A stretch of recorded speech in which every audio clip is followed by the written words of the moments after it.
Draugai mano, koks netikėtumas. Mes atkreipsime dėmesį ir cituosime Jungtinių Amerikos valstijų leidžiamus naujienos pranešimus jų masiniuose oficiozuose.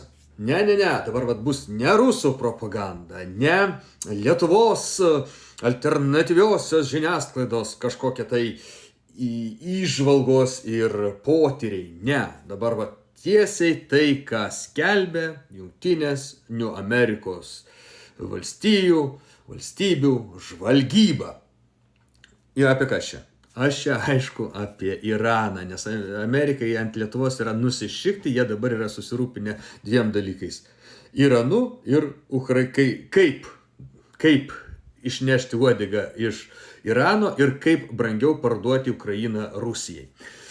Taigi, ką mes žinome iš Lietuvos žiniasklaidos, kad Trumpas nugalėjo, jau daugiau negu 15 kartų paskelbė apie savo pergalę prieš Iraną, o Lietuva jam nori dar padėti dar 16 kartą nugalėti ir nusiųsti į Iraną savo pajėgas.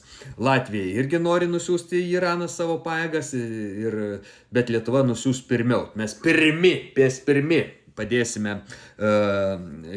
javams taip nugalėti 16 kartą Iraną.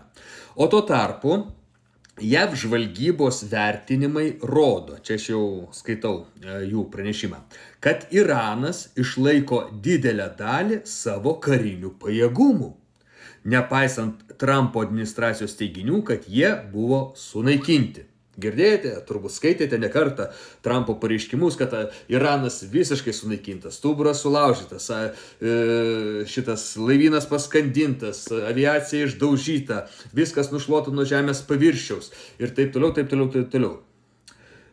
Pareigūnai mano, čia žvalgybos pareigūnai mano, kad Iranas atgavo prieigą prie daugumos savo raketų bazių ir požeminių įrenginių. Primenu, Iranas yra labai didelė valstybė, labai didelė valstybė pagal savo plotą, labai įvairi valstybė, tai yra ir kalnų, ir dykrų, ir slėnių, ir tarpeklių, visko tenai yra ir kalnuose, ten kur leidžia gamtinės sąlygos, yra įrengta labai daug ko. Tenai nuo senovės, prieš 2000 metų jau žmonės ir dar seniau knysosi į požemius ir šitą tradiciją jie išlaikė iki šiol ir visos absoliučiai stacionarios raketų paleidimo aikštelės, nes raketos gali būti leidžiamos skirtingai, gali būti leidžiamos nuo mobilių šitų sistemų ir gali būti leidžiamos nuo stacionarių įrengtų vietų, tai visos Irano įrengtos ant tos raketų paleidimo sistemos yra būtent požeminėse šachtose. Ne tai, kad ten išbetonuota, kaip pas mus tarybų Lietuvoje, kur buvo Tarybų Sąjungos gynybinės sistemos, čia nėra kalnų, čia šachtos betonuojamos buvo, bet tai vis tiek jos yra dirbtinis daiktas ir kiek tu tenai gali įsibetonuoti. Tai Irane jos visos yra įkastos į gruntą, padaryti tenai išėjimai, įėjimai ir taip toliau. Ir kai tokias paleidimo šachtas bombarduoja iš oro, yra labai sunku jas sunaikinti taip, kad jos būtų nefunkcionalios, kad jas pasiekti iki galo. Išdaužo ten tą įėjimo angą, užverčia ten tą pačią skylę paleidimo, žmonės paima, susitvarko, išsivalo ir vėl viskas veikia, nes viduj kas yra, visa įranga yra saugi, labai retai, kaip sakau, tenai jas sunaikina. Tai štai, iš tų bazių ir požeminių renginių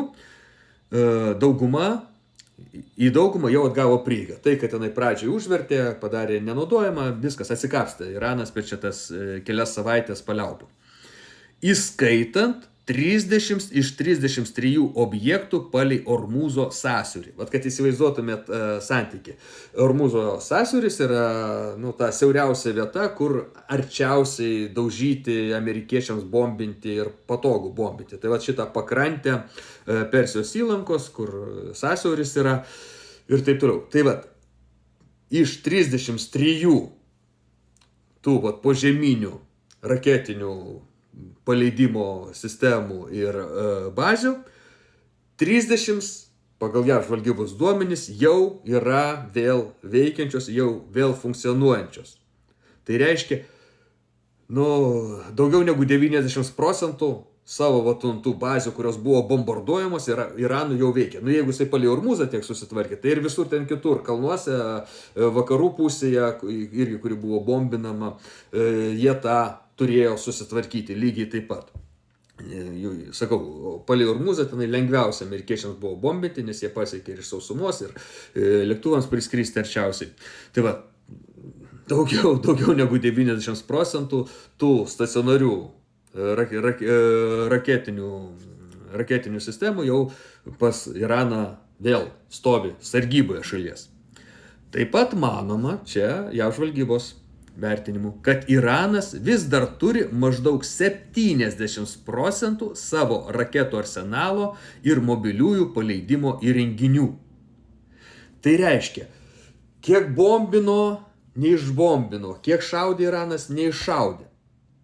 70% viso to savo raketų arsenalo, tai jie įsivaizduokite, jie mėnesį laiko ten duchino tuos amerikiečių marionetės, duchino Izraelį, duchino pačių amerikiečių bazės, duchino amerikiečių laivus, amerikiečių aviaciją ir 70% dar turi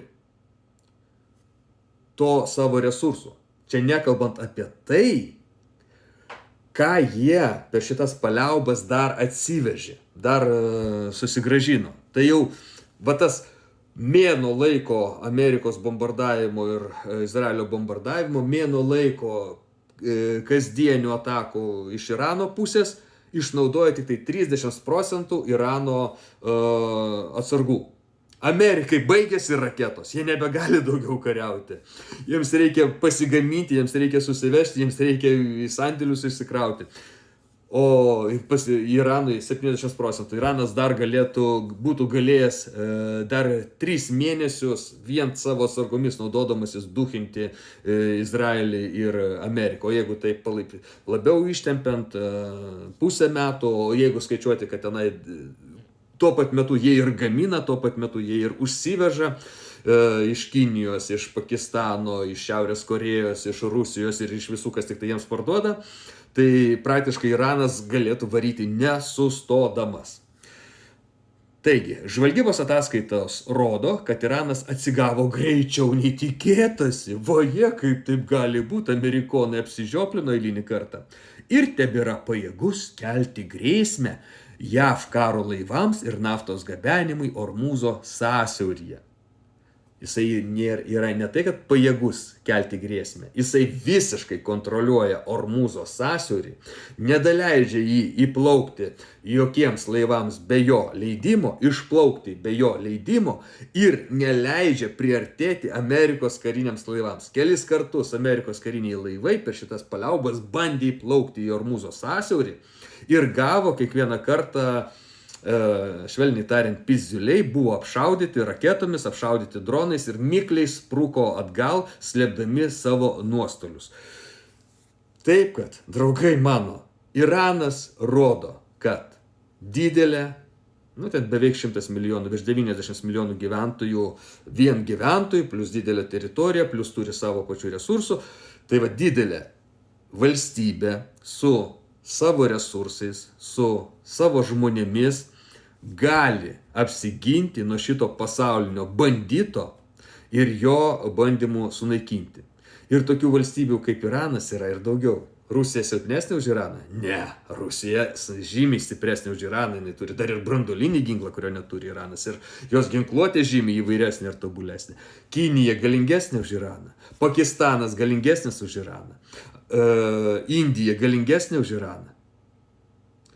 Eurazija tai yra ta dalis, iš kurios Amerika fiziškai yra varoma dabar. Rusijos, Irano ir Kinijos pastangomis. Su kuo sveikinu visus Lietuvos propindosinius išdavikus, vis dar ištikimai tarnaujančius dvesiančiam hegemonui. Iki.